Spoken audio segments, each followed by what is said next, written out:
a good ball played in for Tony Morley. Oh, he missed it! It is! Peter Will! Villa in the lead! Hello, Aston Villa fans, and welcome to the Villa Forever podcast. I am your host, Chad Williams. Please subscribe and make sure to give this video the thumbs up. And on this week's interview episode, I'm joined by my special guest, Mark Regan.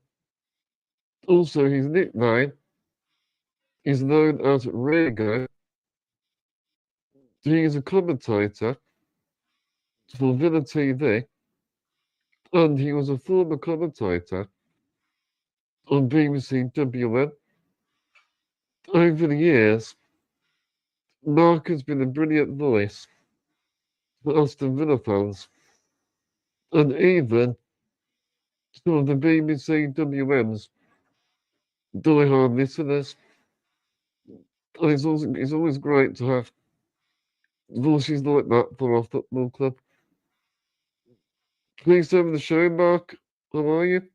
I'm all right, Chad. Thanks for having me on. It's nice to be here. It's actually a pleasure. And to us, Mark, I've been listening to you for years. Yeah, it's been a while. I think he's coming on for around about 30 years, one guise or another, one station or another. So yeah, it's been a long time. Well, especially for Aston Villa. Also, Yeah. you've done other work over the years, but you covered Aston Villa mainly. Yeah, I think first Villa games I did for a Birmingham audience would have been when I was at BRMB, and that would have been around about 2001, 2002, that sort of era. Mm. And then started properly with the BBC in 2003, I think it was. So yeah, here we are, 2025, still going. Yeah. So we'll get into the interview then. So how did your career start in sports media? How did it all start? Well, it was it's kind of weird, really, because it was like a lot of people do at university. I did media and communication studies. Yeah. It was at the place at Perry Bar. It's had loads of different names since then. It was the University of Central England when I went there. And anyway, part of the module there was work experience. And as a lot of people do with degrees, I went to BBC Hereford and Worcester. And there was a guy there who ran the sports department called Simon Hill, who now works in Australia. And that was my first real taste of working in radio in a sports kind of environment. Yeah. And I liked it. I enjoyed it. I got a thrill out of it. And so that was kind of like what I wanted to do. And then my first real gig, the first job, was over at Leicester, 1996, I think it was. And I'd been to university in Birmingham. Somebody I went to university with, worked at this radio station, Leicester Sound it was. It doesn't exist anymore, I don't think. And so I got a gig there, and that was in February, I think it was.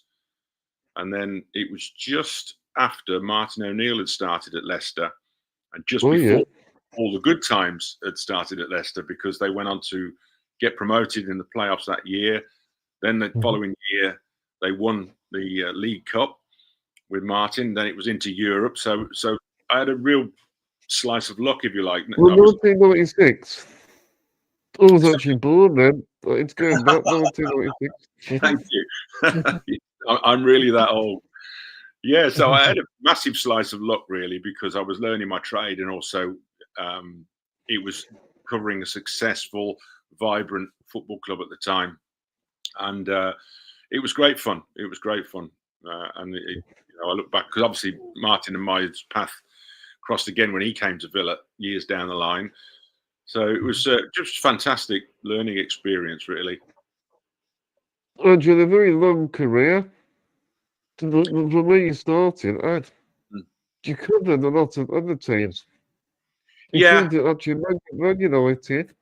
Yeah. Liverpool, and is it Everton? Did you do any work for Everton? Yeah, well, there was a radio station after Leicester Sound. I got a job up in Manchester for a radio station called Century, which was what they call a regional station. It wasn't like a city. It wasn't just Manchester. It was a regional, and it covered the whole of the Northwest. And they were big on football at the time. So they got the deal for Manchester United games. There was Man City, there was Everton, Liverpool, and then a whole host of other clubs like your Blackburns and your Tranmeres and all that kind of thing. They had 19 clubs in their area. So again, that was fantastic experience because you're flying all over Europe and some big games. That was my first taste of Champions League football covering Manchester United. So Sir Alex Ferguson. Say again? Yeah. Sir Alex Ferguson, did you do it during his time? Yeah. It was the year after they won the treble. So I think they won that in '99, and then I started in 2000. So it was it was a successful time for them. They're still winning league titles and all that malarkey, but they didn't win the Champions League when I was covering them. I think they got knocked out by Real Madrid, which was again a game that sticks out in my memory because it was it was a quarter-final Champions League, Old Trafford, Real Madrid. So it was a big game. Oh, wow. And it was fantastic. The other game that sticks out is Liverpool Barcelona Anfield. I think it was the semi-final. Oh, wow. I'm pretty sure it was called the UEFA Cup then. Obviously, it's the Europa League now. But that was a great night. Gary McAllister scored the only goal of the game, penalty. But I always remember the atmosphere was absolutely fantastic that night. So, certain things sort of stick in your mind over the years, and that's one of them. You've experienced some different cultures and different football cultures, but like traveling obviously around Europe. Yeah. It must have been a great experience. It was and still is. I mean, I don't know about you, Chad, but I never really thought I'd see Villa in the Champions League. But obviously they got there, and I got to come and travel with Villa, which is incredible. It really was. And when things like that happen to you in your career, you try and make the most of them. You try to remember them, you try to be appreciative of them, and also obviously you try and do a good job anyway. But they are standout moments, no two ways about it. And then you do get a special feeling about those kind of games. I do like your passion and enthusiasm as well. Yeah, that's one thing that was kind of instilled in me from when I started to do it, really. And because my background was commercial radio before I went to the BBC, and they had a different approach to BBC sort of local radio commentary. I don't know whether you remember a guy, he works for Match of the Day now, Jonathan Pierce. He used to run Capital Radio down in London. And there was, did some bits and bobs of freelance and whatever. And obviously Tom Ross, who I worked with at BRMB, was part of the Capital Radio group. And I did a couple of years with Tom at BRMB. And that was all about the passion. And that's because, obviously, as you know, when you're a fan, if a goal goes in, it's a deeply passionate moment. It's good doing a job that you enjoy, that you love. Yeah, you've got to throw yourself into it, because, as I say, if you are commentating, your audience is obviously interested because they're listening and they want to share that experience. So you've got to give it something, some sort of feeling, if you like, to convey how exciting or dramatic or disappointing or frustrating sometimes a game of football can be. In the BRMB days, there were some good times on BRMB because I remember, was it the Goal Zone, was it? That was, I think that came afterwards. I remember Tom Ross, he did it for many years. Yeah, Tom Ross was there. Ian Danter, who now works on Talk Sport, was there, and myself. Prior to me, Jim Proudfoot, who now does a lot of TV games, was there as well. So, he had a very rich history. And, of course, going back even further, Tony Butler was a long time ago on BRMB, and I worked with him at WM. Did you work with Jack Woodward? Yeah, Jack Woodward I think he was before me at BRMB. Yeah, he was there as well. So there's been quite a lot of people that have worked with Tom at BRMB, yeah. You can be a Jack. We've got a lot of history. Because I used to be a service user at Acorns Children's Hospice. Oh yeah. And when the players used to do regular visits, Mm. I remember Jack Woodward used to be singing there. There's a good memory. There's good memories there. Yeah, yeah. I remember I covered the game in Moscow under Martin O'Neill, which obviously became quite a famous game. And Jack did some singing on the plane on the way back. All the players there. So yeah, yeah. He used to do singing quite a lot, Jack. I think he still does. He actually has got a good voice. Yeah. Fair play to him. I haven't. Does he? And always at like the presentations. Is he looking at the presenting as well? Yeah, yeah. I think he still does. Yep. And honestly, so I'm going to ask you then, so what was it like during your time working for BRMB? It was great. It was good fun. I still see Tom because he comes to the games. So yeah, it was good. I learned a lot off him, and he was good for me. No two ways about that, because I got 2 years great experience at BRMB, and that stood me in good stead before I moved over to the BBC. But yeah, it was good old times, because commercial radio is a different animal to BBC in that it's a lot more. Obviously, you need audience figures in commercial radio because then they sell the adverts to that. So it's important to get an audience. Is a very, very important thing. Whereas the BBC know that it's paid for by the license fee, so there's a little bit less pressure, if you like. But no, it was good fun working at BRMB. The BRMB now, it's called Free Radio now. Yeah, there's over the years, it's changed. Commercial radio has changed a lot. I mean, a lot of radio stations these days, number one, don't exist, and number two, even if they do, don't touch football anymore in the commercial sector. I mean, there was Radio City in Liverpool. They were a huge sports station. Don't do it anymore. Metro Radio in Newcastle, don't do it anymore. Capital in London, don't do sport anymore. So it's all changed over the years. And did WM, were they still going, did we got BRMB, or was BRMB, was that used to be the football instead? No, the WM did the football. Okay. BRMB did football as well. Yeah, they both did it.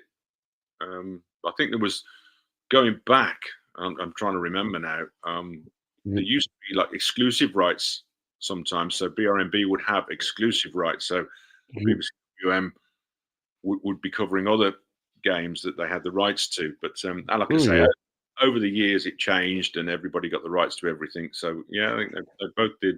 Because Tim Beach was my predecessor at BBC WM. So yeah, they've got a long history of covering sport on WM. The reason why you got competition a bit like this. Yeah. You got BBC and ITV. It's a little bit like that, probably. Yeah, that's exactly what it was. Yeah, and to be fair, it makes you better if there's a bit of competition, because it just makes you keeps you on your toes, sort of thing. Oh yeah.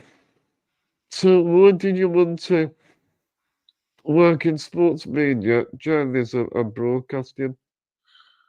As I say, when I was at university, I hadn't got a clue what I wanted to do, to be honest, and it just kind of happened to me in a way, and I thought, well, I like this, and going again, showing my age, was everything used to happen on tape way back when. So you had razor blades and this, that, and the other, and I enjoyed the hands-on chopping up bits of tape to make packages or interviews or whatever.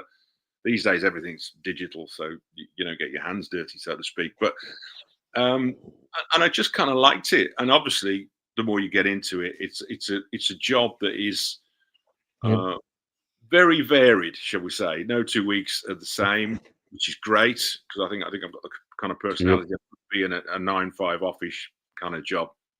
I get bored, so that variety keeps you going, if you like.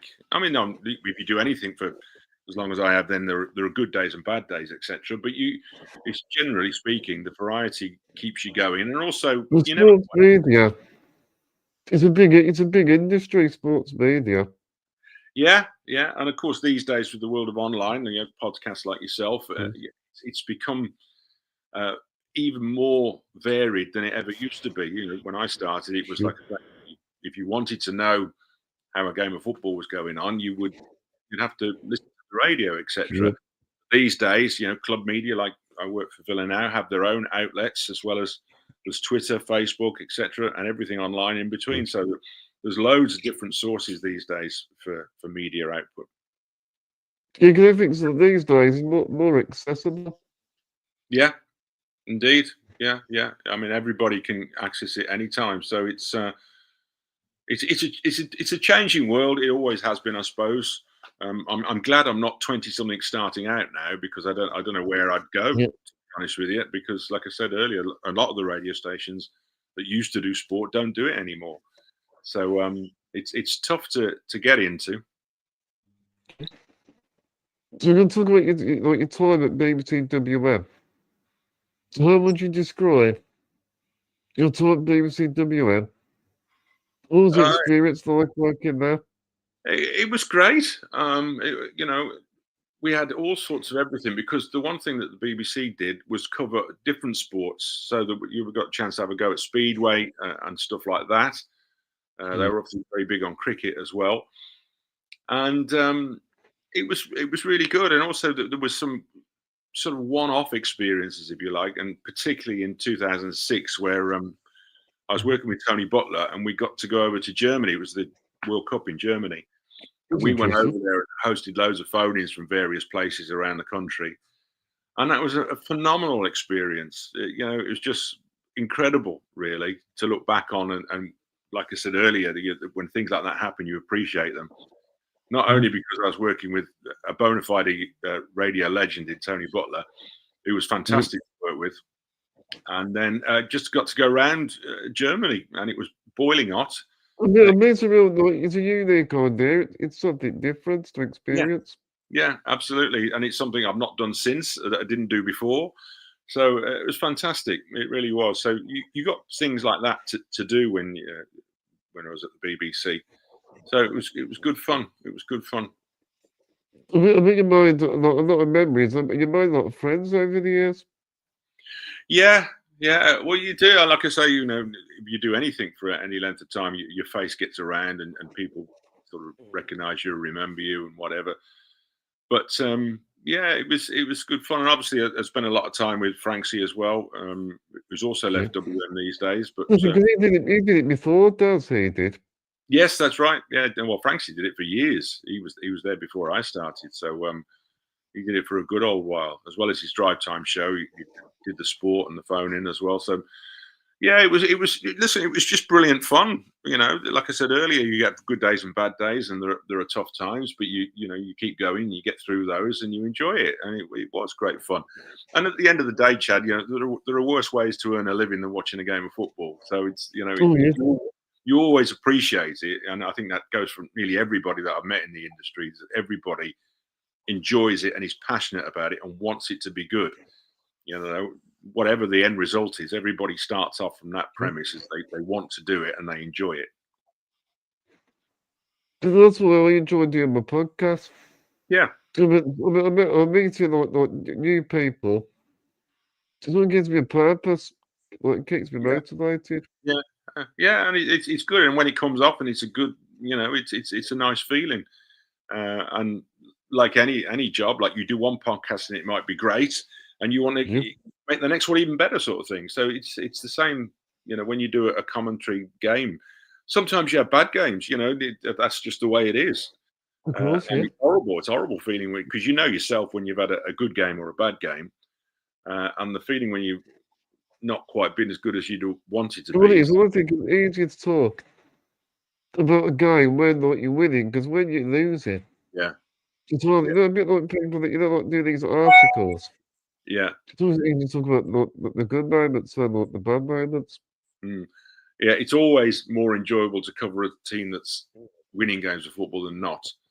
No two ways about it. I mean, obviously Villa have had some tough times over the years. Oh, they have, yeah.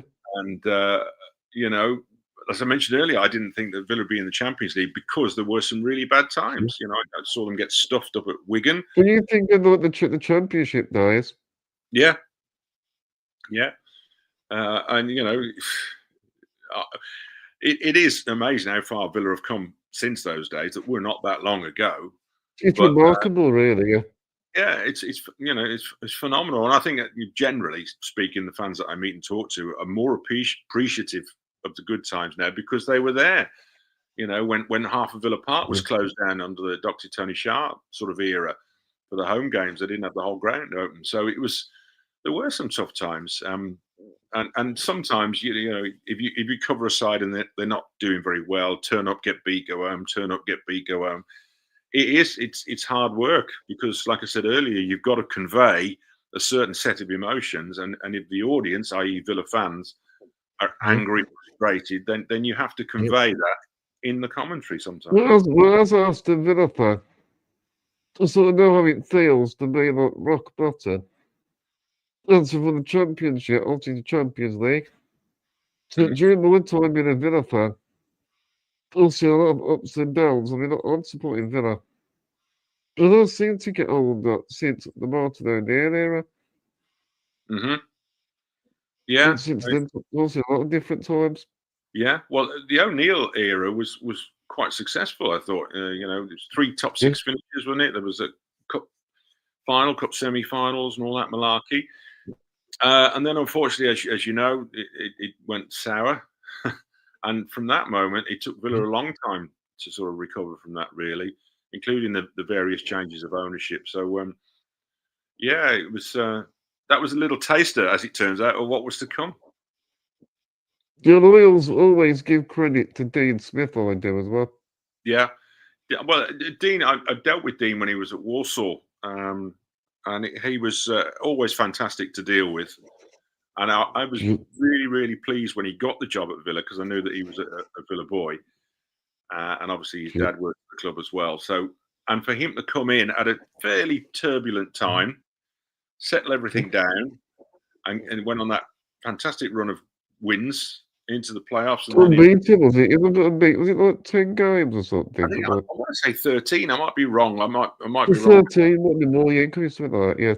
And I think they were in 13th place as well. They were 13th in the table, and he got them up. Yeah. And he kept them up and also got to a cup final in the first season as well. So, he did a fantastic job for Aston Villa Football Club.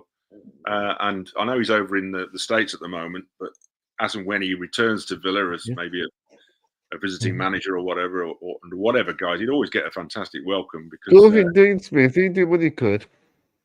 Did Emery then, he took us to the next level then. Yeah. I mean, if we'd have been doing this podcast sort of 5 years ago, I don't think either of us would have predicted what happens under Unai Emery. Really, I mean, it's gone just above and beyond expectation. And like I said, to be going all over Europe watching Villa in the Champions League, and by the way, competing in the Champions League as well. I mean, I'll never forget that night at home, even though they got knocked out the Paris Saint-Germain game. It was fantastic. The atmosphere was brilliant. I thought for 20 minutes they had arguably the best team in the world on the rack. And I thought Villa were going to knock them out at one stage. Yeah.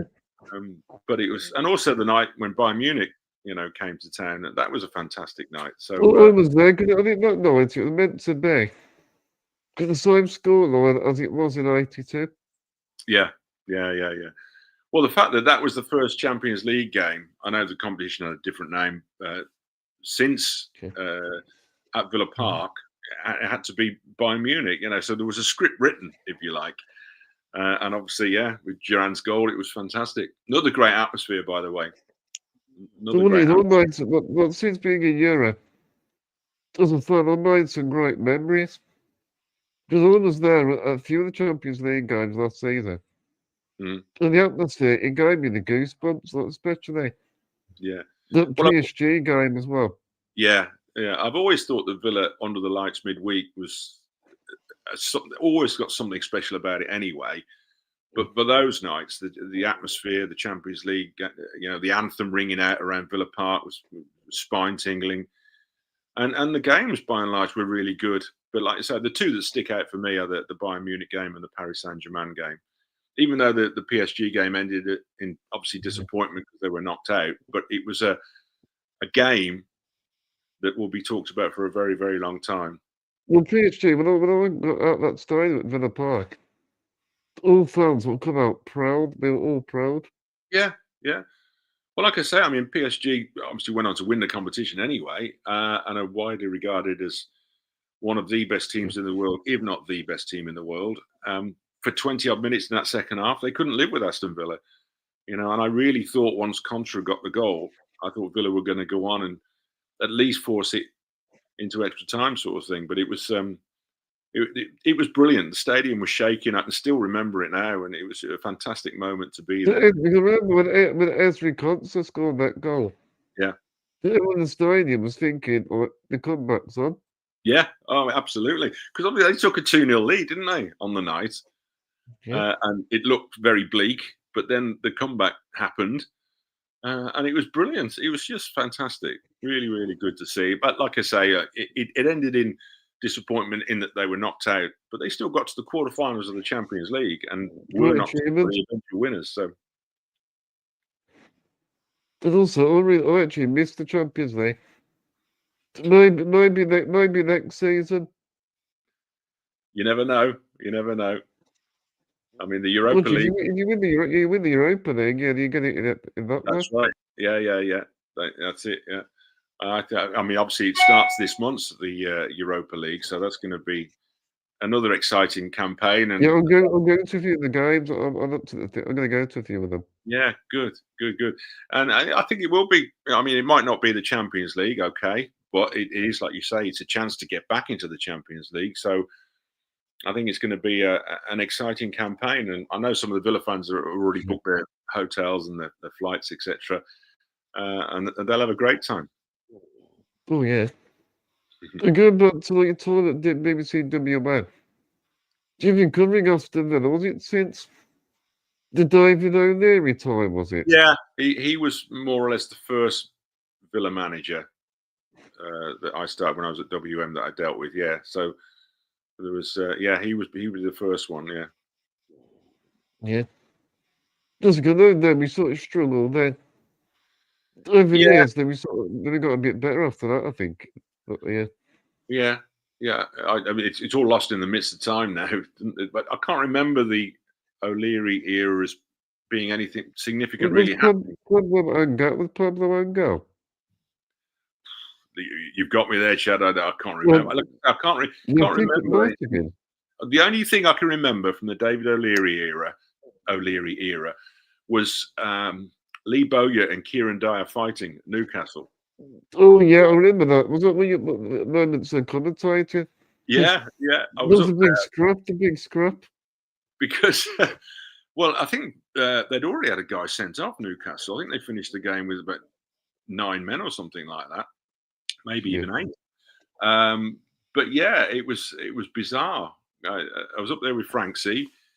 And Villa had more or less won the game anyway. And then obviously this fight breaks out because it was quite close to where the commentary position was. And again, just you never know what you're going to get at a game of football. And it's like one of those moments you remember for a long, long time. And I remember Graham Souness, who was the Newcastle manager at the time, made both the players, Lee Bowyer and Kieran Dyer, come out and do the press afterwards. So it was an eventful day. Because I remember, because Gareth Barry was playing then. Yeah. I think he was the one that broke them up. I think. That's it, he did. I'd have to look at YouTube again, but yeah. But I don't think they were like the best times, I don't think.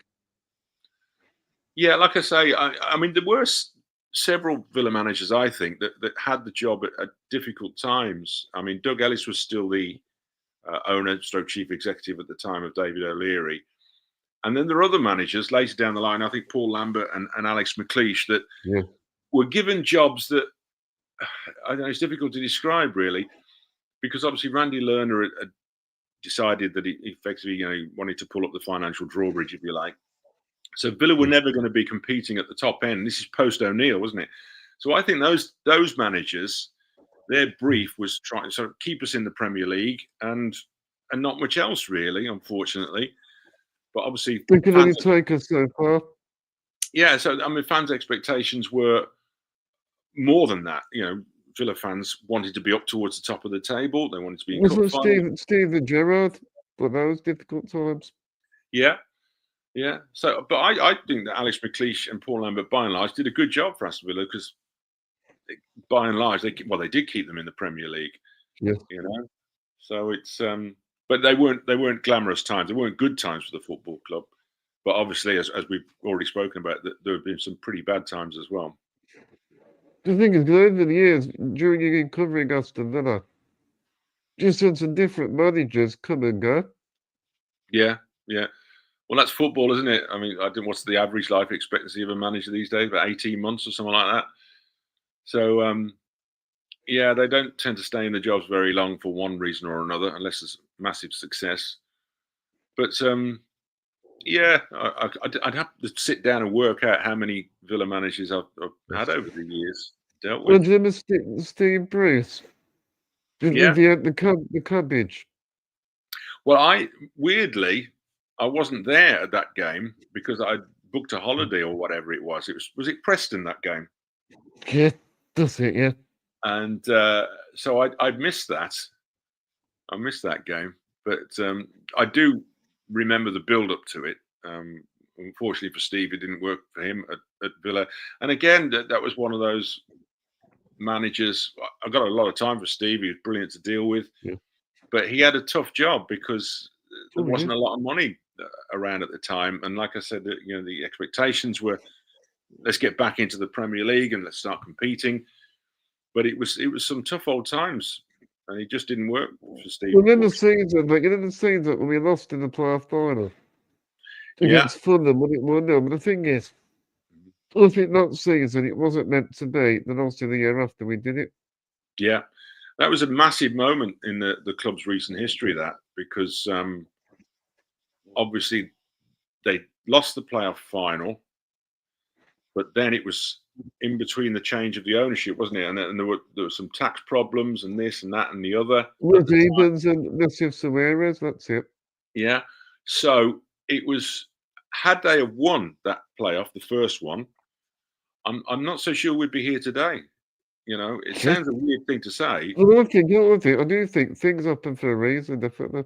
Yeah. I mean, at the time, obviously everybody was gutted, and then but then, out of bad times come good times, because then the change of the ownership happened, and then Villa, started to make the strides that they're still making today. So, yeah, sometimes you've got to go backwards to go forwards, as they say. But that was a moment at the time. Nobody realised it. That actually was probably quite a pivotal moment. I'll tell you what, another turning point as well was at West Bromwich Albion playoff semi-final. Mm-hmm. The one at the Hawthorns where an aggregate I think, and I scored. He went to penalties. Yeah. It could have been different. It could have been very different then. Absolutely. But that's football, isn't it? You know, it's these moments can decide not only careers, but the future of football clubs, etc. Especially in the playoff situation in the Championship, because that's a season's work, and obviously the difference between getting promoted and not getting promoted financially is absolutely massive, and they can come down to little moments here or there. But that was another big moment. I was going to say that. What was it like working alongside Gary Thompson during your commentator work on BBC WM? Tomo, well, we had some fantastic times. I mean, Tomo, I still see Gary now at the games. He was great to work with, really, because it's really, if you've got like a commentator pundit that are week in, week out working together, the one thing that's really important is you've got to get on with one another. You know, you can't be falling out with one another and having rows and this, that, and the other. But Tomo and me, we kind of just hit it off, really. A lot of banter flying around, and we enjoyed each other's company. So, and that came over, I think. If you listen to the games, I think you can always tell that two people are getting on. One of the nicest people that you can ever meet. Yeah, he's a solid, down-to-earth kind of guy. And I enjoyed working with him. I really did. I would still get occasionally a chance to work with him, because he does do occasional bits for the TV, but he's primarily on BBC WM still. So, but no, I really enjoyed working with Gary, and it was kind of like the cusp, if you like. We had some bad times, i.e., the football wasn't yeah. particularly pleasant, and then we had some good times as well. So it was a good crack. It was a good crack with Gary. And Gary Thompson, being an ex-player, on the commentary, he could give you a good insight. Yeah, Because he's sort of been there and done it as sort of like a player yeah, as well. yeah. I mean, that's a good pundit does that. They can see things that people like me can't because they have, like you say, crossed the white line, Mhm. and they can pick out and they can explain. I can maybe say what's happening, and then Gary would say Yeah. why it's happened, because of this, because of that, da da da da. And that's that's what a good pundit does. They can just put Yeah. some meat on the bones, if you like. It's sort of like, and he adds humour as well. Yeah, Always yeah, yeah, good. yeah. Well, that's important. You have to have. They call it light and shade. You have to have that, because if you're talking for an hour and a half and it's all on a level, it's going to get boring. So you have to have analysis, a little bit of banter, information. It has to keep going all the time. And was it the Brighton game, the last game that you and Gary Thompson did together? That's right. Yeah, yeah. November 2020 it was. Yeah, because it was just. I want to. It was COVID. I think it was the empty stadium era. Because one of the other games that sticks out was 4th of October 20. One of my last games for WM was when they beat Liverpool 7-2, which was remarkable game, remarkable scoreline, but it was in front of an empty stadium, unfortunately. And Gary Thompson is always known for wearing his cap as well. Keeps his head warm. Yeah, that's true. But it's nice that both of you sort of bounced off each other really well. You had like a nice relationship. Yeah, well, like I say, that's because we got on away from the microphone, and I always think you can tell if a regular commentary team are getting on, then it'll just have a sort of a natural flow about it, if you like. And yeah, it worked well with Gary, no doubt about it. I was going to ask you, like, as a commentator, do you have to practice a lot of different names? But how do you find like pronouncing names and stuff? Well, these days, it's a little bit easier than it ever used to be because of the wonderful thing called the internet. You know, you can get, Yeah.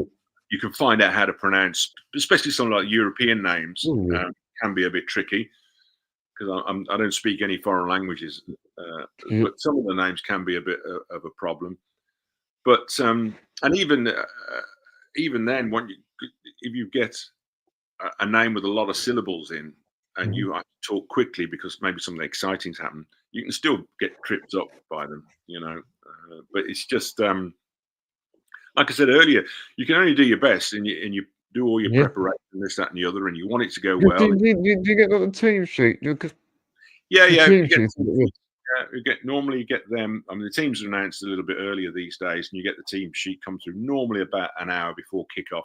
So you do have a little bit of time to make a few notes and simplify how a name is spelt as against how it's pronounced. But yeah, these days a lot of it is. See, the thing is, for me, I've never really been a stats-based commentator. Some people might say, "Oh, but that's because I'm lazy." And then fair enough, they might be right. But these days, if anybody wants to find out how many times a player has played for his country or scored with his left foot or whatever, you can find that out. You don't need the commentator of the game to tell you that. What you do need the commentator of the game to tell you about is the game, because you're not there. So I've always tried to keep it about the game rather than stats. I'm not saying I don't have any. I just don't have as many as some other. You don't really need loads of stats, I don't think. As long as you're sort of prepared.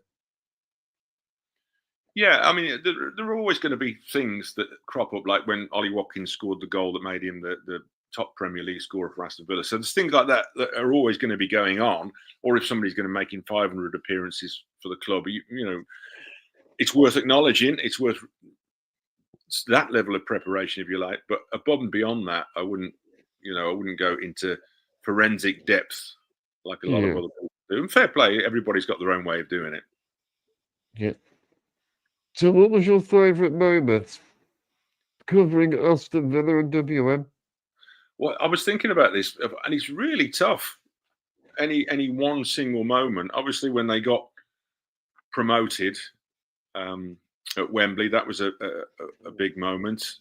Various other games stick out. The 6-4 against Blackburn that got them down to Wembley. I think that was Martin O'Neill. Was there. Oh, that game. Yeah, that was a good night. And obviously, recently, when they got the Champions League campaign, I got to go over to Switzerland for Bern for the first one against Young Boys. And Bern was a lovely place. And the atmosphere was amazing. Yeah, and just to sort of be there at that moment, and it was a little bit, it was a lot bittersweet, really, because the news came through that Gary Shaw had passed away. I think it was the day before the actual game, and his face was on the scoreboard on the far side. So it was one of those moments. It was great that they were back, but obviously it was tinged with a lot of sadness because I knew Gary. I'd seen him a couple of weeks before he passed over at Leicester. So I can't believe that he's gone still. Yeah, so sad, so sad. But like I said, at the time, when you sat there in the chair and you're live, you have to deal with that unpleasantness, that sadness, and all that. And also the fact that this is also big news. Villa are back in the Champions League, and of course they went on to win the game as well. So it's all kinds of everything sometimes, football, and getting the balance right can be tricky. When it works, and when it doesn't, did you commentate the playoff final? Yes. In 2019. Say again? In 2019. Yeah. I did the both. I did the Derby one and the Fulham one. Yeah. Again, exciting times. Well, any visit to Wembley is an exciting time, really. Well, I was got really annoyed because actually, in my lifetime as a fan, it's the first time we really won something. And I remember when the final whistle blew, when the players and fans, it was massive relief. Yeah, I'm sure it was. I mean, it's again, sometimes moments happen that you have to. I say you go with. Sometimes the game and the moment can take you with it. A little bit like the PSG game in many ways. Yeah. And when big moments like that happen, like the promotion, or if Villa were to go and win an FA Cup, the moment that the cup gets lifted or whatever, they're really fantastic moments. And sometimes the best thing you can do is just try and hold on to them as best you can. Yeah. As fans, you need to hold on to the memories. It's important. Yeah. The memories is what you want in football. Yeah. Good ones. You remember, like I remember the final whistle singing "Sweet Caroline." Yeah. With all the fans, it's really emotional. Yeah, and again, there's been some great games. I think Villa's recent record at the Emirates Stadium, for instance, is not a bad one. Only Watkins, it was that season where we got Champions League football, and Emery did it in his old team's backyard. Yeah. And there was a week at Villa Park. I'm sure you remember it. There was 2 home games. Arsenal and Man City. Arsenal, that's it. Yeah, that's the one. Won them both 1-0. I think it was December time. Yeah, what a week that was! That was an incredible week. It was one of the best weeks of my life. That was it. I bet. So also, how did you get the job for being a commentator on Villa TV? How did it happen? Well, I'd taken voluntary redundancy from the BBC in November 2020. Yep. And so I'd kind of in my own mind thought that was it. I was done, sort of thing. But Villa sort of approached me and said, would I be interested in doing some games? I said yes, because why wouldn't you? And it sort of just grew from there, really. And now it's just for me as a 60-year-old guy, it's nice. It's fantastic, really, because I still get to do the thing I love doing, i.e. commentating. I get the rest of the week to myself. And it's obviously a really good time to be covering Aston Villa over the last 3-4 years, So again, I talked about luck earlier. You need a bit of luck sometimes in life. Yeah. Bit of timing, right Well, place, the right. thing is, you've worked your way up, really. Well, I don't know about that. I think that the one thing I've kept going Mm. is the bottom line. I've Yeah. kept going, and hopefully, along the way, there's been some good times. People have enjoyed listening to me, so that's Yeah. nice.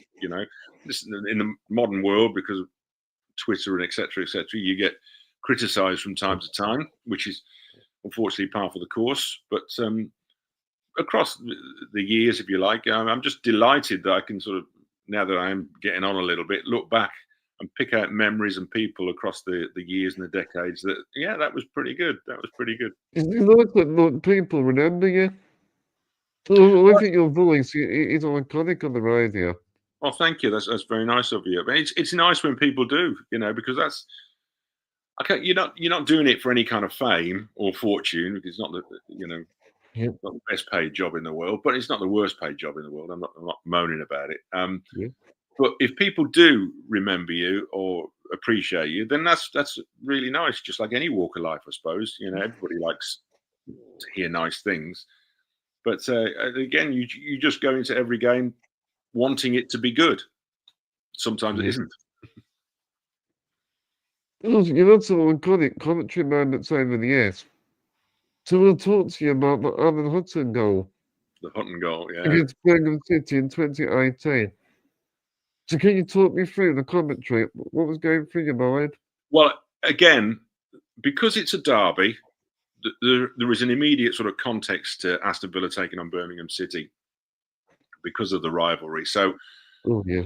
and the game, I think it was 3-2 to Villa at the time. The Blues took the lead, didn't they? Blues took the lead. Blues took the lead. Yeah, it was a corner, I think. Okay. So it wasn't done and dusted. 3-2. Blues was thought they're still in it, and like everybody, and I think including Alan himself, when he picked the ball up 10 yards inside his own half, nobody thought he's going to run 50 yards and put it in the back of the net.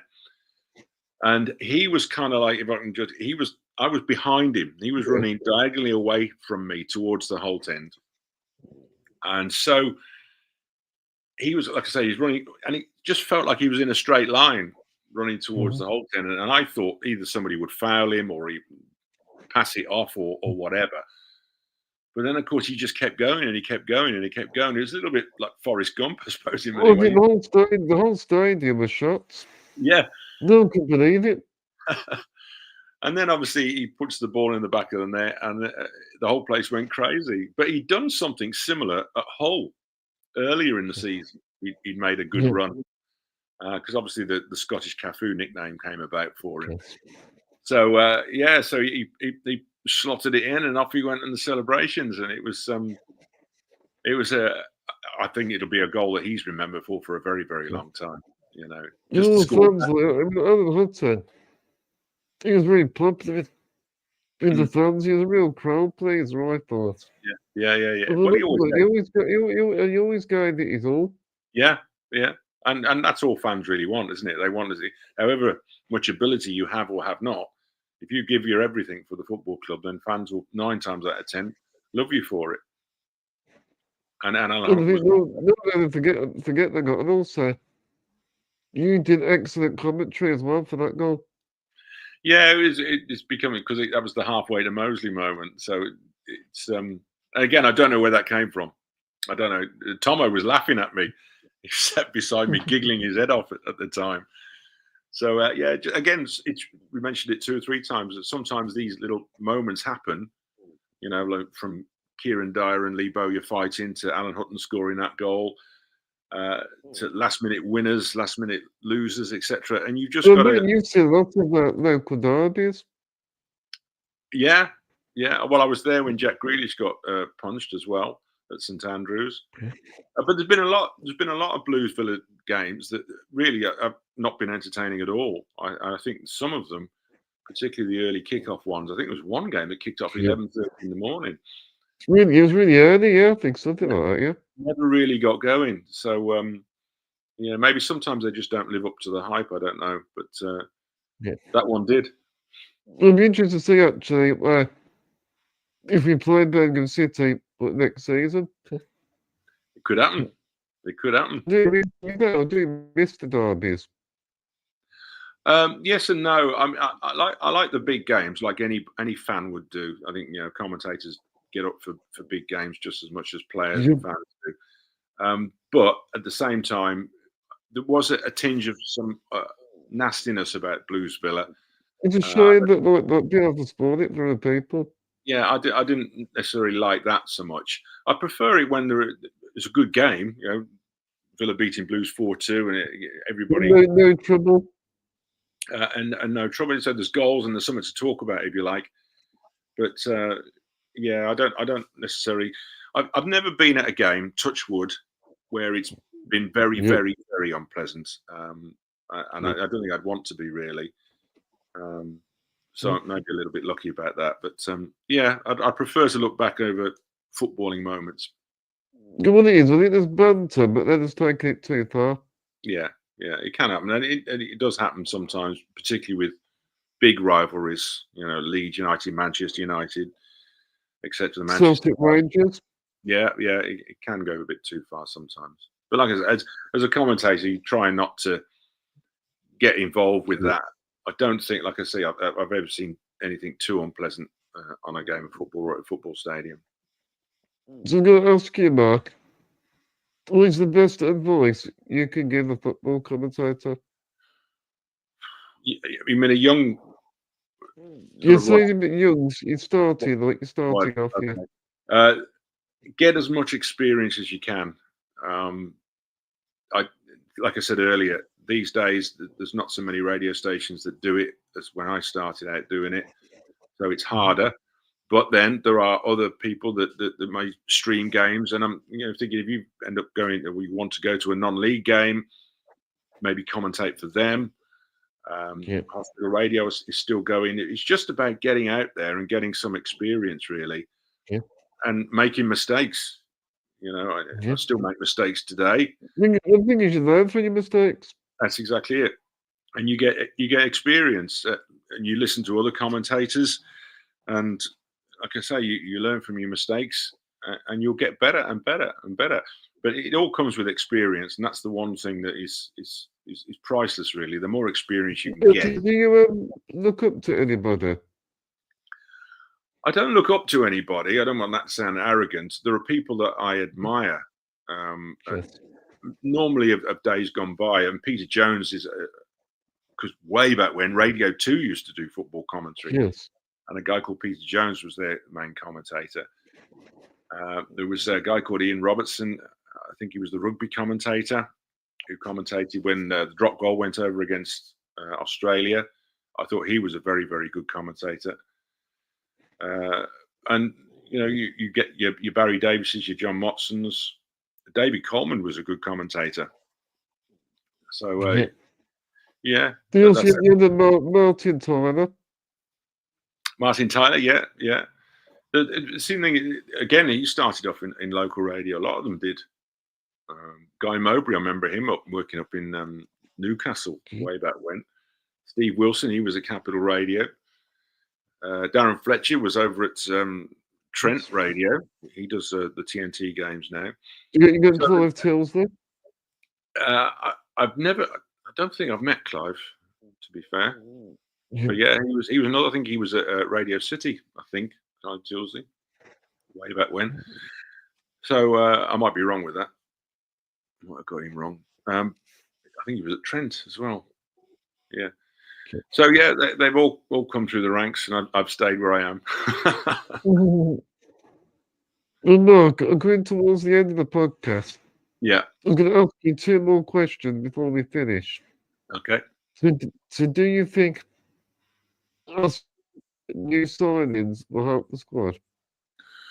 Well, I think they will, because Unai Emery, like any football manager, needs options, and the more options, the better.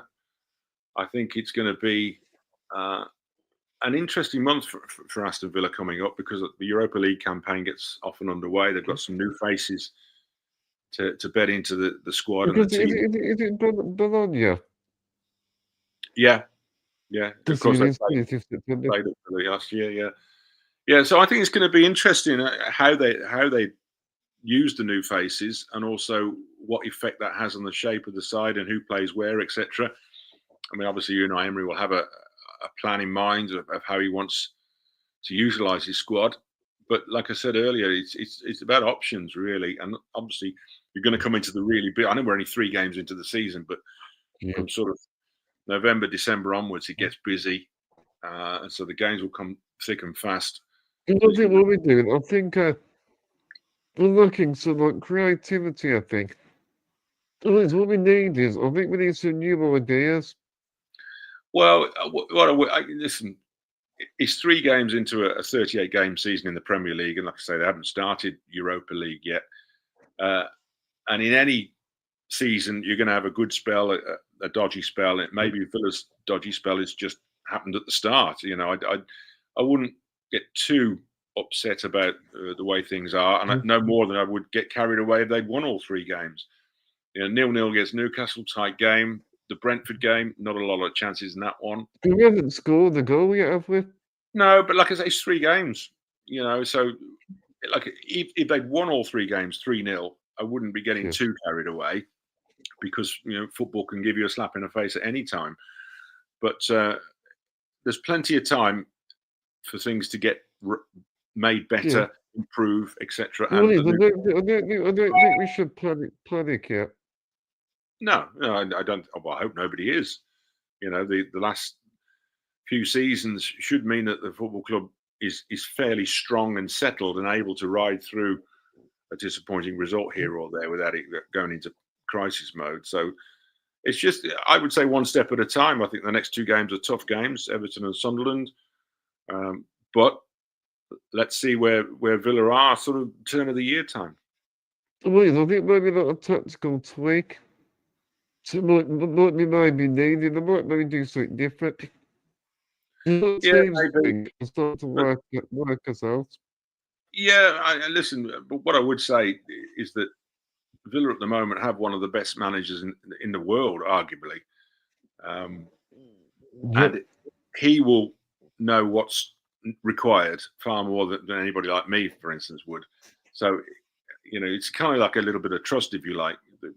The manager needs to be given time and space to do his job. I think he's earned that with what he's done at Aston Villa so far. So, although you could look at 3 games in isolation at any time of the season and pick out something that's right or wrong, I would say it's just 3 games. Trust the process. So you cracked up a bit there, Jed. We got to trust the process. Yeah. And like I say, if Villa end up winning the Europa League and this season, and they're in the Champions League next season, nobody's going to be talking about Brentford away on the 2nd game of the season. So it's a long old season, and we're only just starting. That's interesting. Emery, he's the best manager we have in years, and I think he will turn it around. I think you're right. I think you're right. And you know, I just can't see.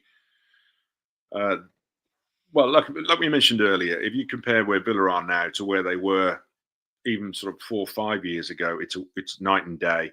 And you go back even further to when they were in the Championship, it's even bigger difference. So, you know, it's 3 games in amongst all of that. Yeah, because some fans, they get all sort of silly on social media and stuff. Yeah. Well, that's social media for you, unfortunately. That's always going to happen. So they're not getting sacked and all that, but no, I don't. No, well, no, yeah. And I've never really been one for trying to get the manager sacked or calling for them to get sacked. Even I used to get criticised because when Steve Bruce was the manager, I was giving him an easy ride or whatever. And that's part of the course. Okay, fine. But you can't, nobody is successful in football doing things in the short term.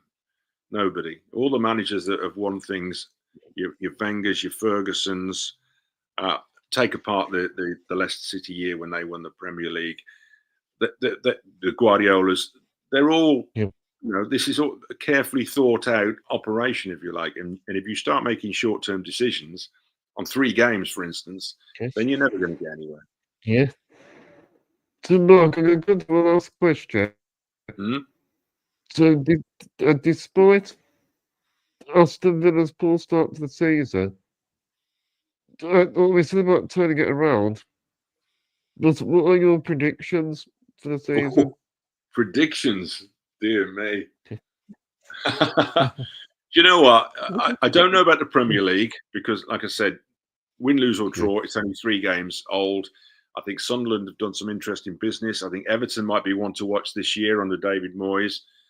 I think they look new stadium. I think he's working for them. Seems to be a good bounce about Everton at the moment. I'm not talking about them winning the Premier League, but I think they'd be certainly one to watch. You've got your Arsenals, your Man Cities, etc. that are going to be up there. Newcastle, Spurs might be a different animal this year. Yeah. It's going to be tough. I think it's Oh, it's going to arguably. be hard. I mean, it gets harder every season. Yeah, I think this is the toughest Premier League for many a year, to be fair. But listen, I still think this is an incredibly exciting time for Aston Villa Football Club. Number one, they're in the Premier League, and they will give anybody a game on any given day. There's no two ways about that. Nobody's going to come to Villa Park and enjoy the experience. They've only lost. The Palace game was the first one they'd lost in over a year, so they've got a phenomenal home record. There's a Europa League to look forward to, and I think they realistically would be hoping to go quite a distance in that competition. I like Villa to win a trophy this season. I'm sure everybody would. I think some of the players have come out and said that as well, that this is a good moment for the football club, and winning a trophy would cap it off. But there's a lot of other clubs that would be like to win a trophy this year. So all those clubs I've just mentioned, for instance. So what I would say is I think this is a tough season. I think it's an exciting season, and I think that there is the possibility of Aston Villa winning something.